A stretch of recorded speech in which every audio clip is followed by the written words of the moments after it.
Prabowo Subianto menyerahkan pesawat angkut Airbus A400M kepada TNI di Lanut Halim Perdana Kusuma, Jakarta. Pesawat terbaru itu akan digunakan untuk misi kemanusiaan.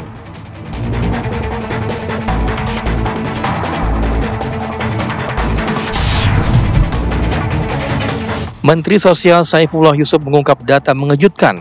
Lebih dari 3,5 juta keluarga penerima manfaat dinyatakan tak layak mendapat bantuan langsung tunai sementara atau BLTS.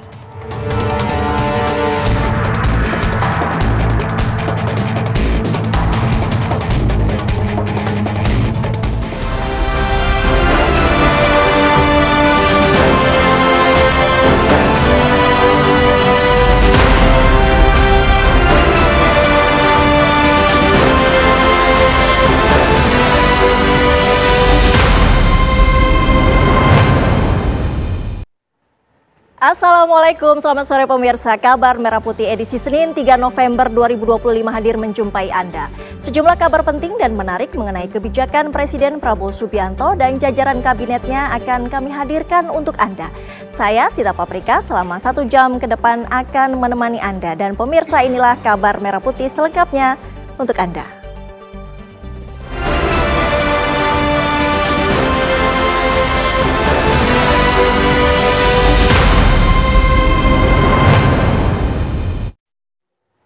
Kita mulai kabar Merah Putih. Pesawat Airbus A400M milik TNI Angkatan Udara pagi ini tiba di Landasan Udara Halim Perdana Kusuma, Jakarta.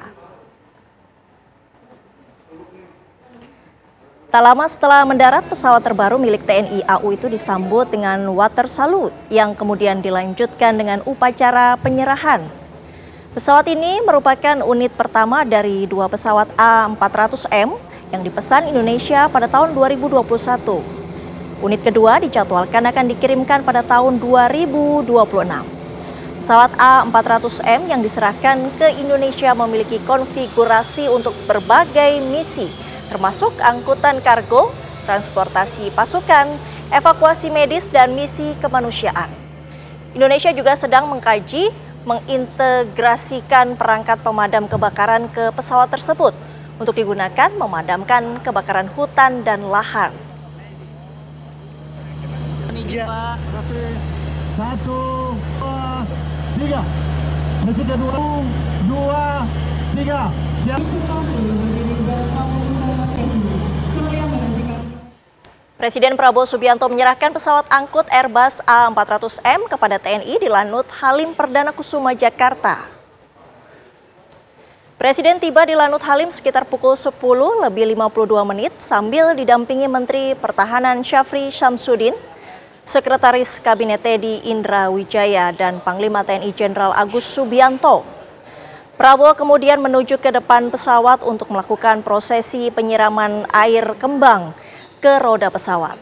Setelah proses itu selesai, Presiden menyerahkan kunci pesawat ke Panglima TNI Jenderal Agus Subianto yang kemudian diserahkan ke Kepala Staf Angkatan Udara Marsikal Tony Haryono. Ketiganya kemudian masuk ke dalam pesawat untuk melakukan pengecekan.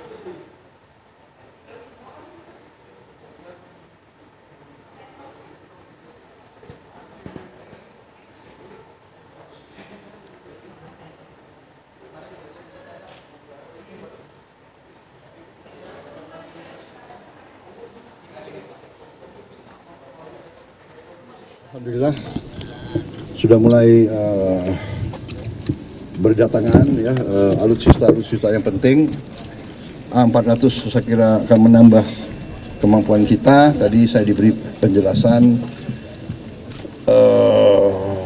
untuk C-130 kita sudah punya kontainer ambulans udara. Saya perintahkan kita segera pesan modul ambulans udara untuk A400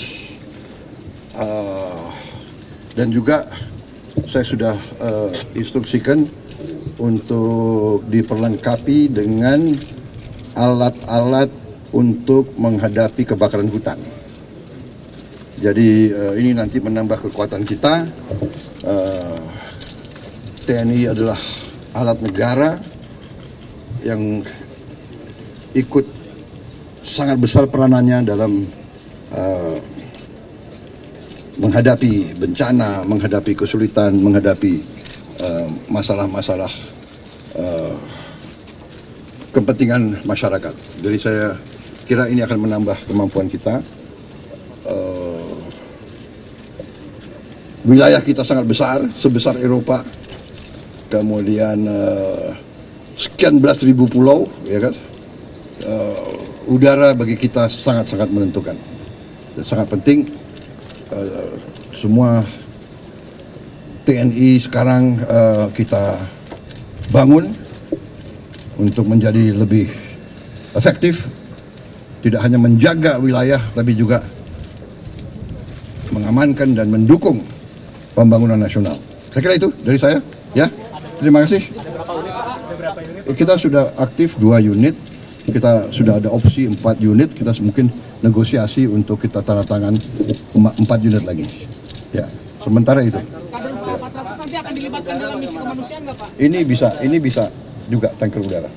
Pak, ya. Skadron A400 ini akan dilibatkan dalam misi kemanusiaan di Gaza seperti drop off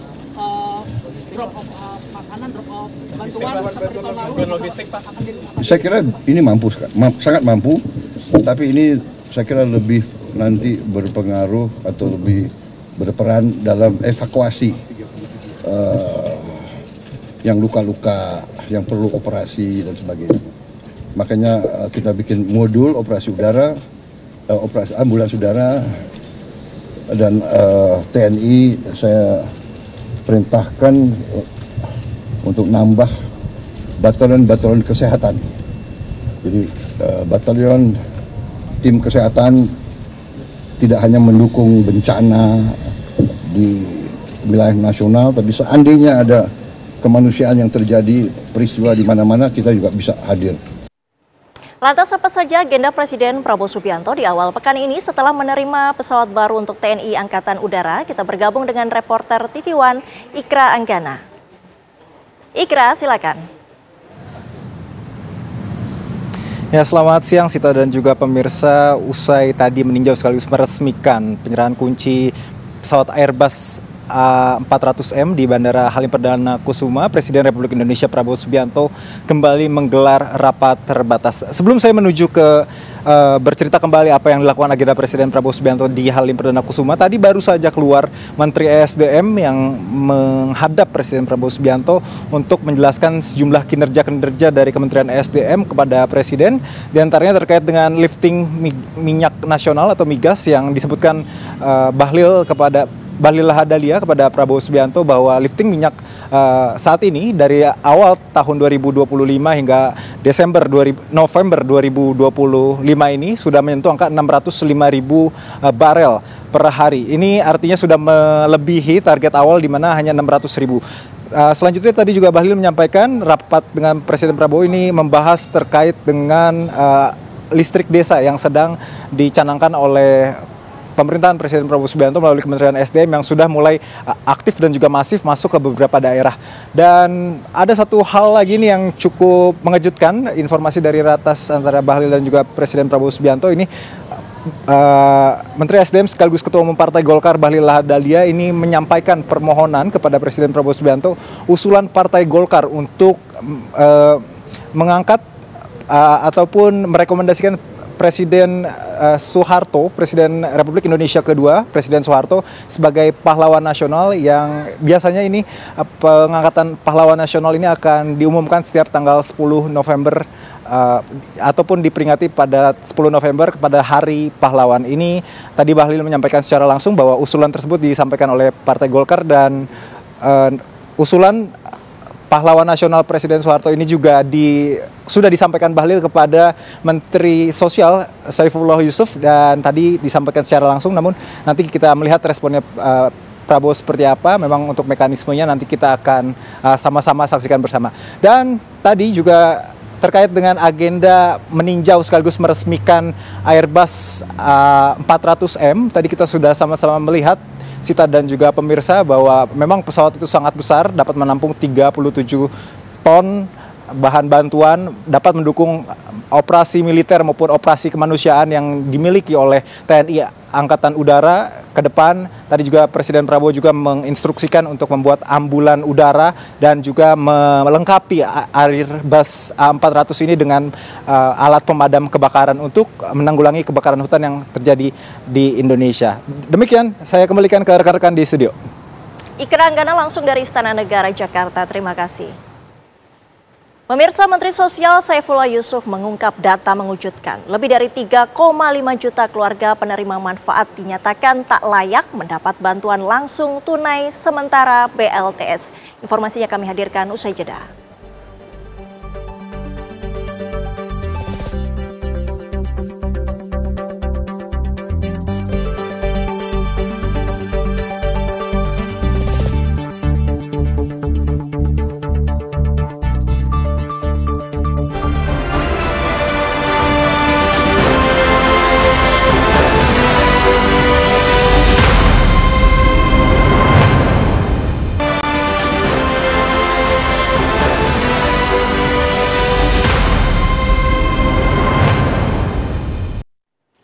Anda kembali di Kabar Merah Putih. Menteri Sosial Saifullah Yusuf mengungkap data mengejutkan.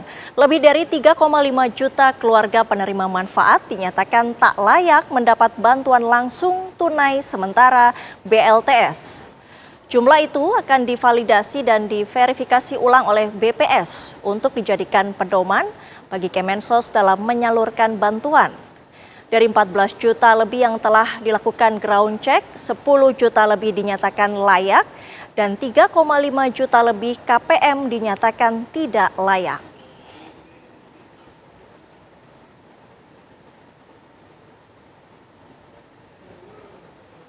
Saya ulang, 10 juta KPM dinyatakan layak untuk menerima bantuan langsung tunai sementara sisanya 3.500.000 lebih dinyatakan tidak layak. Tetapi ini tetap akan dilakukan verifikasi validasi oleh BPS yang nanti akan dijelaskan oleh Ibu Kepala BPS. Yang perlu kami sampaikan teman-teman, per hari ini kita sudah menyalurkan lebih kepada 14 juta KPM untuk yang reguler.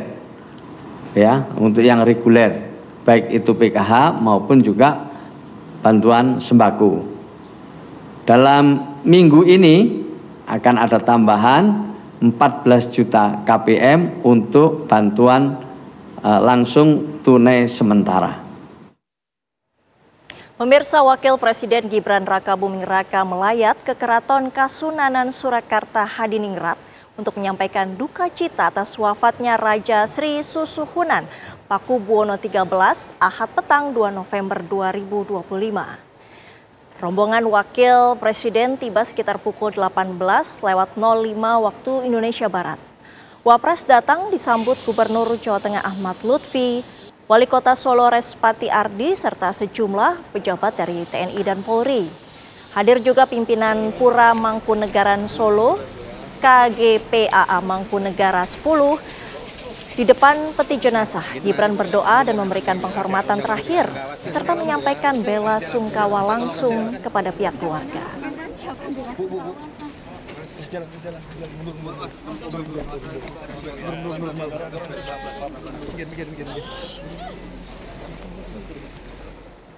Sementara itu, tadi malam Presiden ke-7 RI Joko Widodo melayat Sri Susuhunan Pakubuwono ke-13 di Keraton Kasunanan Surakarta Hadiningrat. Kedatangan Jokowi disambut keluarga almarhum PB ke-13 dan sejumlah kerabat Keraton Kasunanan Surakarta. Mereka langsung mengantarkan Jokowi ke Sasana Parasadya sekitar Sasana Sewaka, tempat jenazah PB13 disemayamkan. Kemudian bersama ulama keraton, Tafsir Anom Masjid Agung Kiai Haji Muhtarom, Jokowi menunaikan sholat jenazah dan memanjatkan doa untuk almarhum. Jokowi menyampaikan rasa duka cita mendalam kepada keluarga besar Keraton Surakarta, serta mendoakan tempat terbaik di sisi Tuhan.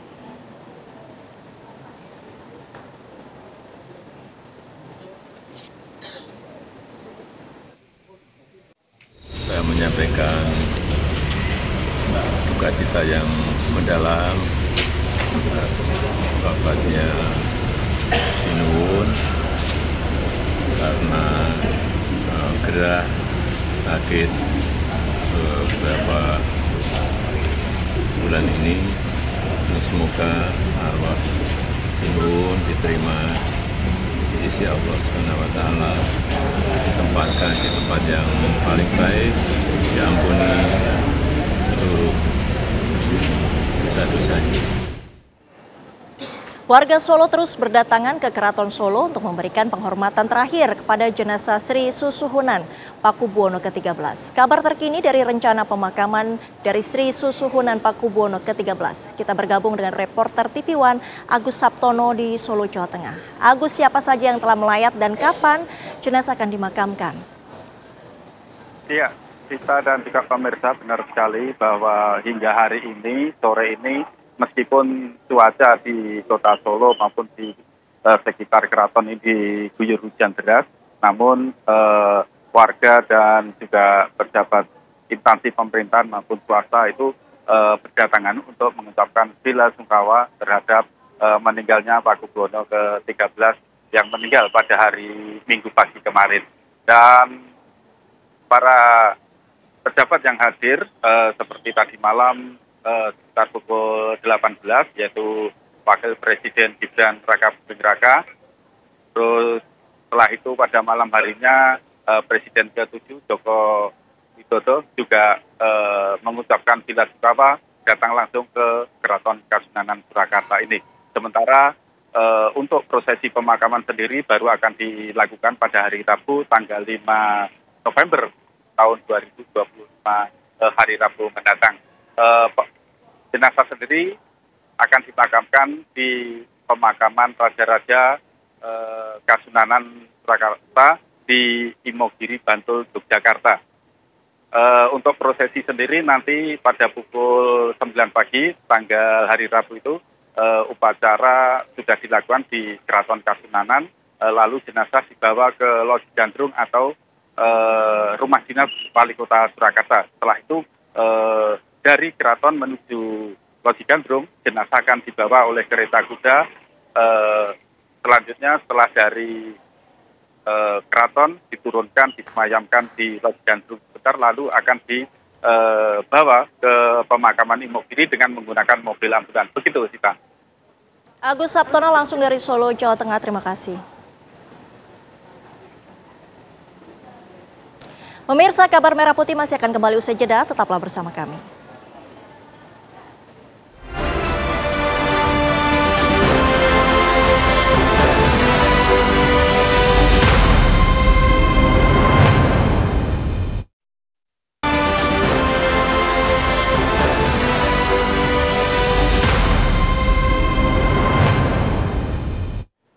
Pemirsa, pemerintah Provinsi Jawa Tengah terus berkomitmen menjaga iklim investasi yang nyaman dan memperkuat posisi Jawa Tengah sebagai magnet ekonomi dan ekspor dunia. 4 sektor utama menjadi penopang, yaitu industri pengolahan, perdagangan, pertanian, dan konstruksi.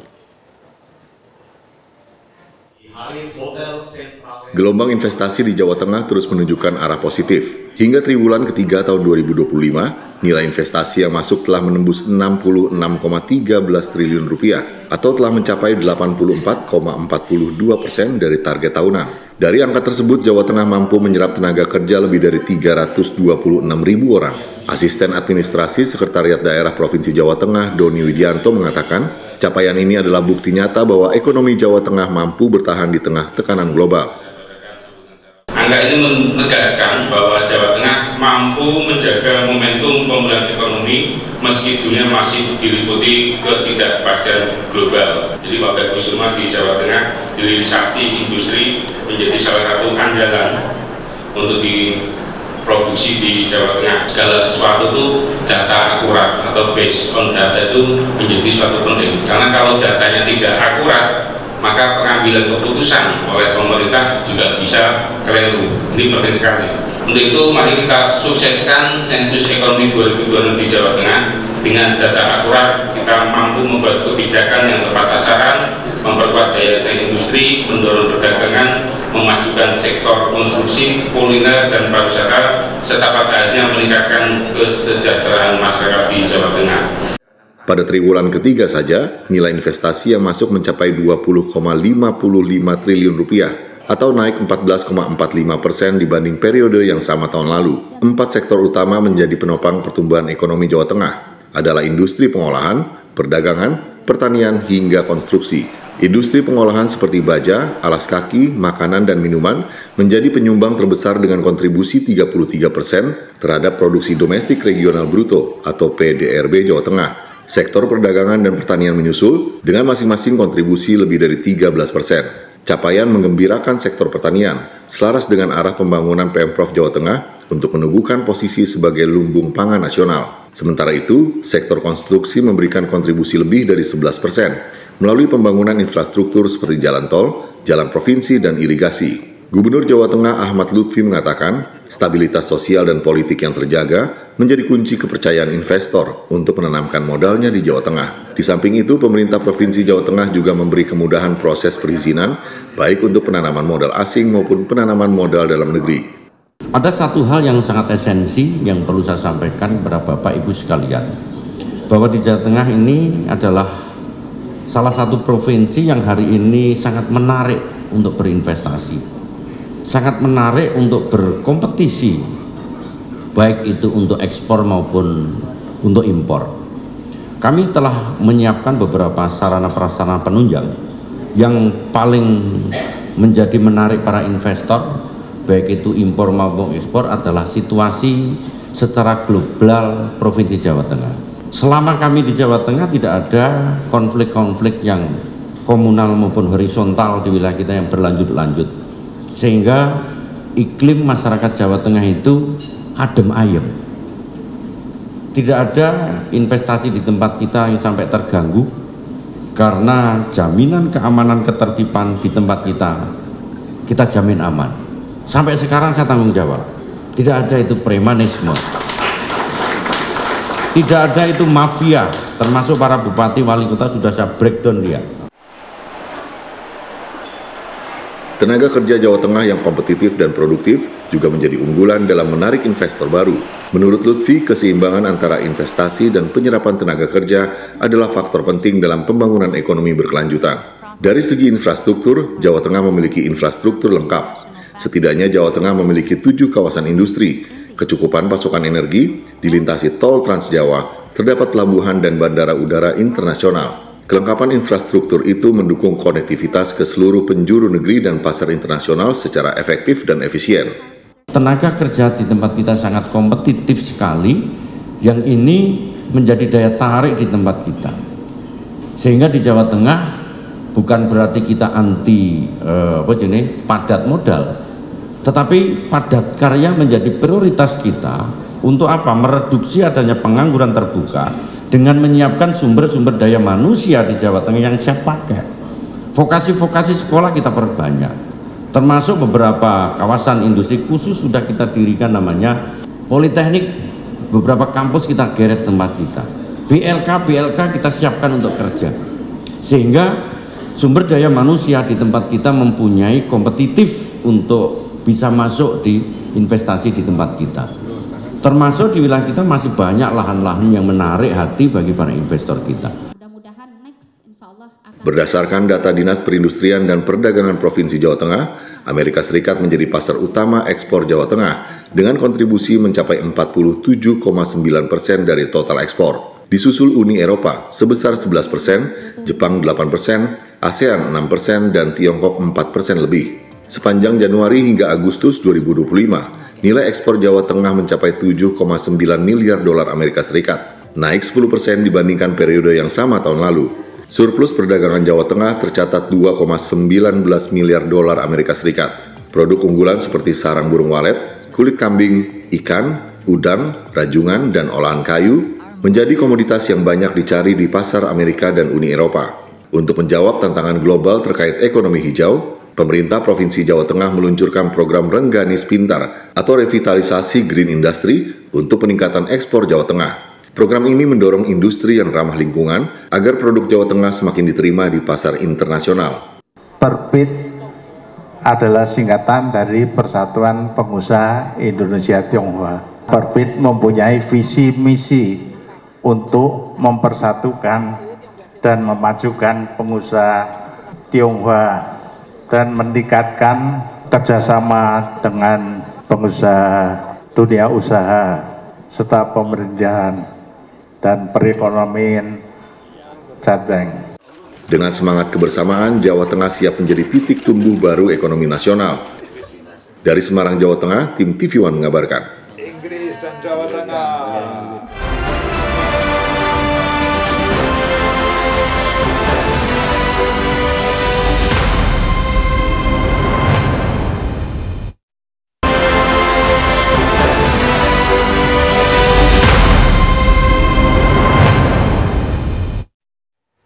Anda masih menyaksikan kabar Merah Putih. Pemirsa, sidang lanjutan gugatan perdata terkait ijazah SMA Wakil Presiden Gibran Raka Buming Raka kembali digelar di Pengadilan Negeri Jakarta Pusat. Sidang hari ini berlangsung sekitar pukul 10.30 waktu Indonesia Barat dan berjalan singkat dengan agenda pembacaan gugatan oleh pihak penggugat. Penggugat Suban Palal menegaskan seluruh dokumen dan bukti telah dipersiapkan untuk dibuka pada tahap pembuktian. Ia juga mengungkapkan kekecewaan terhadap perbedaan data pendidikan Gibran di situs resmi KPU yang menyebutkan pendidikan terakhirnya adalah S1.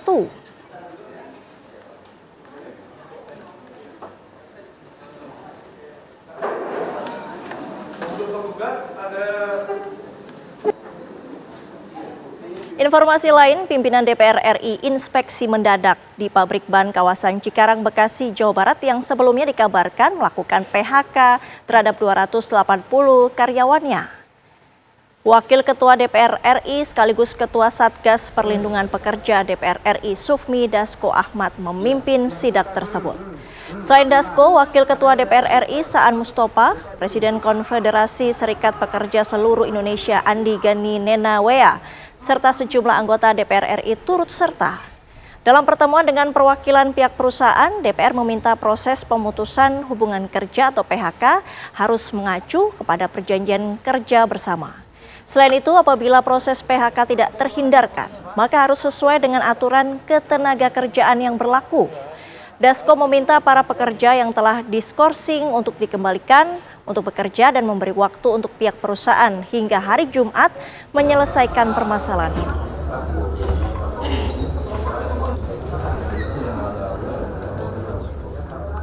Hari ini kami mendapatkan laporan dari teman-teman serikat pekerja di PT Multistrada tentang adanya rencana PHK sepihak dari perusahaan. Nah, oleh karena itu kami datang untuk kemudian berkomunikasi, membantu komunikasi dengan pihak perusahaan. Tapi karena manajemennya pengambilan keputusannya tidak hadir, karena memang kita datangnya juga nggak ngasih tahu, itu sehingga tadi kita sudah berbicara dengan perwakilan dari perusahaan. Tadi ada dua hal. Yang pertama bahwa proses PHK tentunya mengacu pada perjanjian kerja bersama. Kemudian yang kedua, apabila perundingan telah melalui tahapan perjanjian kerja bersama itu sudah dilalui, apabila terjadi PHK yang tidak bisa dihindari, itu harus juga mengikuti aturan ketenagakerjaan yang berlaku, itu aja. Dan pihak dari PT Strada berjanji akan menyampaikan ke owner perusahaan, dan kami minta bahwa sejak saat ini proses-proses PHK tidak dilanjutkan dulu. Demikian. Kita ke informasi lain, Menteri Keuangan Purbaya Yudi Sadewa menghadiri pendalaman materi bersama anggota DPD RI di Gedung Parlemen Jakarta. Agenda pertemuan membahas implementasi Undang-Undang Nomor 1 Tahun 2022 tentang hubungan keuangan antara pemerintah pusat dan daerah. Pembahasan dipusatkan pada upaya meningkatkan keadilan fiskal, optimalisasi pendapatan asli daerah, dan penguatan kapasitas fiskal daerah. Undang-Undang HKPD menjadi dasar pembagian keuangan antara pusat dan daerah untuk mewujudkan pemerataan pembangunan.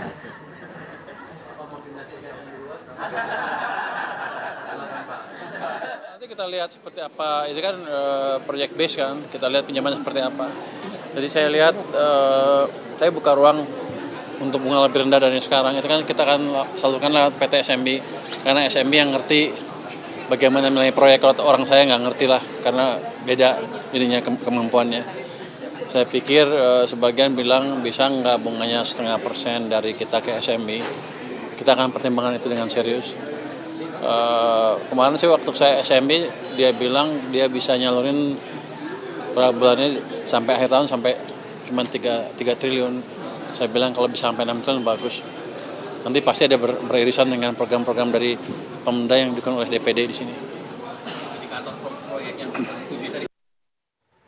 Lantas apa saja hasil pertemuan antara Menteri Keuangan dengan Dewan Perwakilan Daerah? Jurnalis TV One Naufan Zam akan melaporkan langsung dari gedung DPD RI. Naufan, silakan. Ya, terima kasih Sita Paprika dan juga pemirsa. Memang betul Menko Purbaya datang kepada pendalaman materi dengan Komite 4 DPD maksud saya. Dan itu berlangsung sejak pukul 10 hingga waktu 15 waktu Indonesia Barat, pemirsa. Dan salah satu yang dibahas adalah mengenai dengan potongan TKD, pemirsa. Itu yang salah satu yang dibahas oleh anggota yang datang dalam pendalaman materi pada hari ini. Dan dalam potongan TKD tersebut, Menteri Keuangan Purbaya menyebutkan bahwasannya ia berusaha menjanjikan kepada pemerintah daerah untuk mengusahakan agar itu bisa dikaji ulang, hanya dengan syarat pemerintah daerah bisa mengoptimalkan hasil atau dana yang mengendap selama ini dan bisa dihabiskan dana tersebut sehingga nanti bisa dikaji ulang sehingga tidak ada kecurigaan yang terjadi dalam dana tersebut. Tentunya ini butuh dukungan dari Pemda untuk melakukan rencana Purbaya ini. Selain itu, pemirsa, disebutkan ada 8 agenda prioritas APBN 2026 sebagai motor pembangunan, yakni ketahanan pangan, ketahanan energi, MBG, pendidikan bermutu, kesehatan berkualitas, pembangunan desa, koperasi dan UMKM, pertahanan semesta, dan akselerasi investasi dan juga perdagangan, pemirsa. Dan ada beberapa poin yang bisa disimpulkan dari pertemuan atau pendalaman materi di DPD RI di hari ini, pemirsa, yaitu yang pertama adalah Komite 4 DPD RI mendorong agar Kementerian Keuangan lebih memperhatikan ruang fleksibilitas yang lebih besar bagi daerah dalam penggunaan TKD ini. Dan juga Komite 4 daerah DPD RI meminta agar Inpres nomor 1 tahun 2025 serta penurunan TKD tahun 2026 terus dipantau agar dampaknya bisa terus dipantau oleh Menko Purbaya maupun pemerintah pusat. Dan setelah ini Menko Purbaya akan terus melakukan pendalaman dan juga kajian-kajian terus-menerus mengenai TKD dan juga APBN yang telah dibahas dalam rapat atau dalam pendalaman materi di DPD RI pada hari ini, pemirsa. Saya kembalikan lagi ke studio.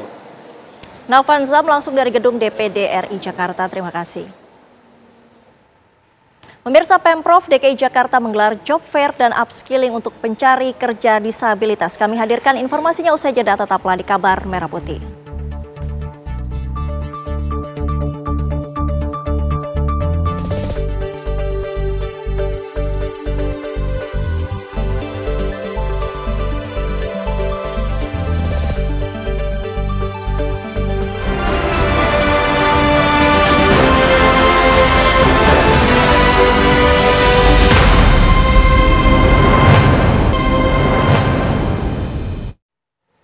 Presiden Prabowo Subianto menyerahkan pesawat angkut Airbus A400M kepada TNI di Lanut Halim Perdana Kusuma, Jakarta. Presiden tiba di Lanut Halim sekitar pukul 10:52 sambil didampingi Menteri Pertahanan Syafri Samsudin, Sekretaris Kabinet Teddy Indra Wijaya, dan Panglima TNI Jenderal Agus Subianto. Prabowo kemudian menuju ke depan pesawat untuk melakukan prosesi penyiraman air kembang ke roda pesawat.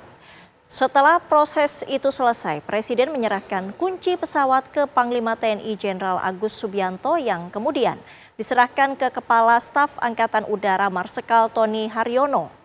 Ketiganya kemudian masuk ke dalam pesawat untuk melakukan pengecekan.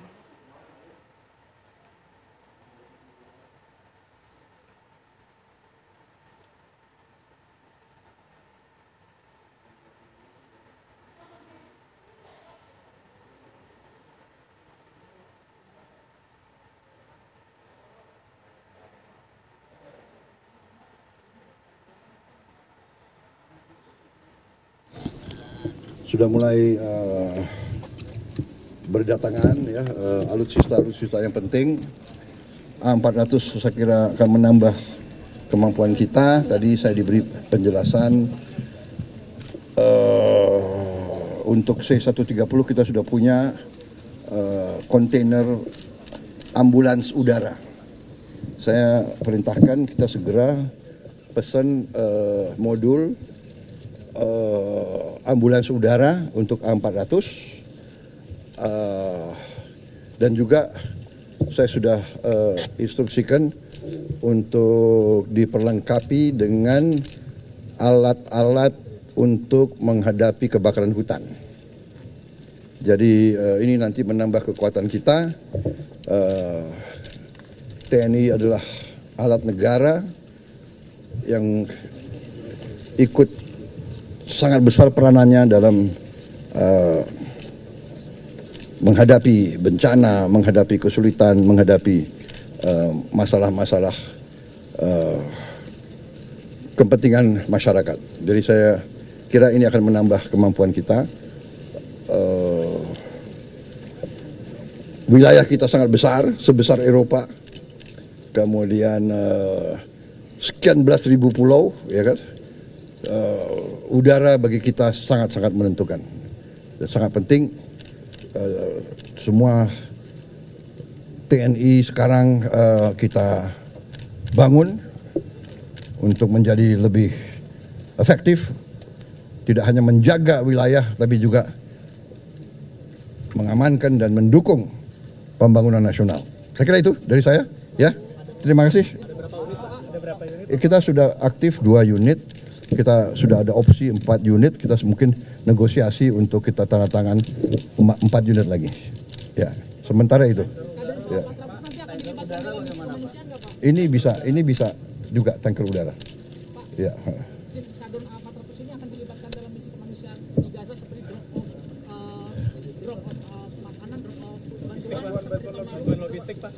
Saya kira ini mampu, sangat mampu, tapi ini saya kira lebih nanti berpengaruh atau lebih berperan dalam evakuasi yang luka-luka, yang perlu operasi dan sebagainya.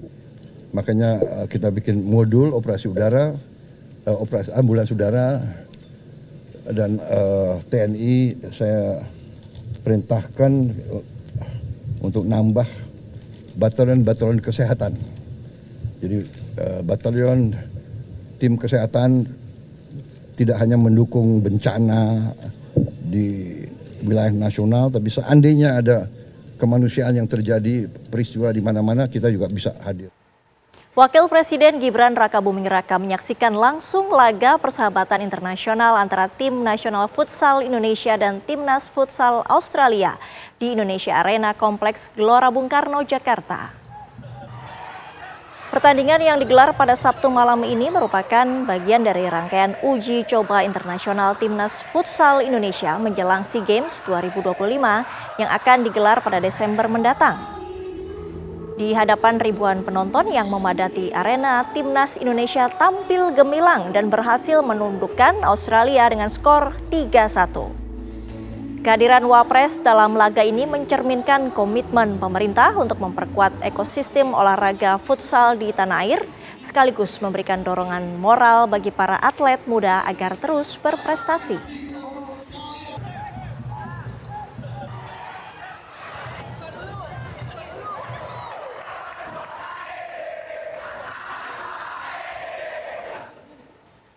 Informasi selanjutnya, Pemprov DKI Jakarta menggelar job fair dan upskilling untuk pencari kerja disabilitas.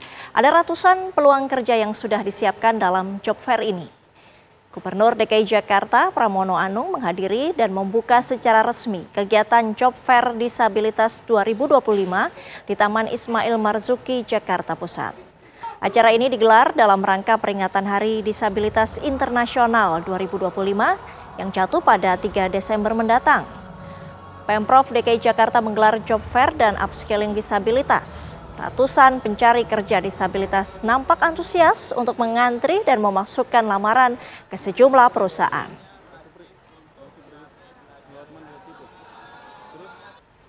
Dan dari 150 penyandang disabilitas yang kemarin dalam job fair mereka sudah kita salurkan, itu menurut saya sesuatu yang menunjukkan bahwa pemerintah Jakarta serius untuk itu. Dan terutama ada dua yang sekarang saya minta untuk dikonsentrasikan. Yang pertama adalah matching job, yang kedua adalah unscaling job. Jadi itu yang dua-duanya yang saya minta kepada Kepala Dinas Ketenagakerjaan dilakukan untuk disabilitas. Pemirsa, Menteri Pariwisata Widianti Putri Wardana meluncurkan program Wonderful Indonesia Wellness 2025 di Taman Balai Kambang, Surakarta. Menteri Pariwisata menggandeng Keraton Surakarta dan Badan Promosi Pariwisata Daerah Istimewa Yogyakarta.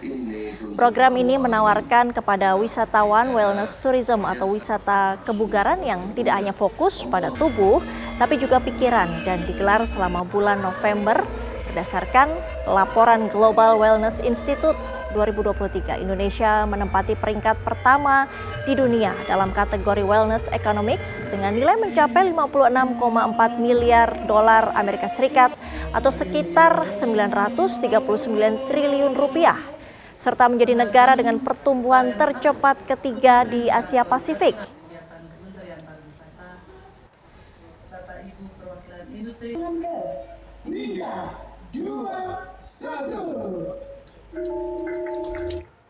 Pengadilan Militer 315 Kupang, Nusa Tenggara Timur kembali menggelar sidang kasus kematian Prada Luki Sepril Saputranamo akibat kekerasan dan penganiayaan para seniornya dengan agenda mendengar keterangan saksi.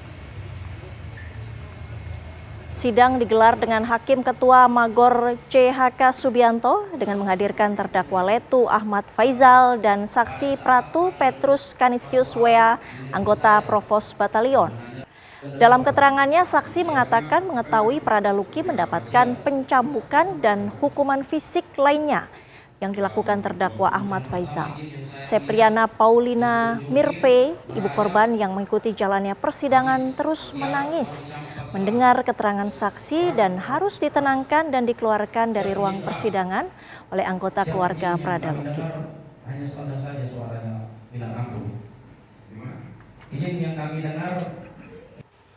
Kalau pakai selang, beda nggak suara? Izin beda. Informasi tadi menutup kabar Merah Putih hari ini. Sesaat lagi Anda dapat menyaksikan berita utama kriminal bersama Ninda Febiola. Saya Sita Paprika pamit, terima kasih. Sampai jumpa.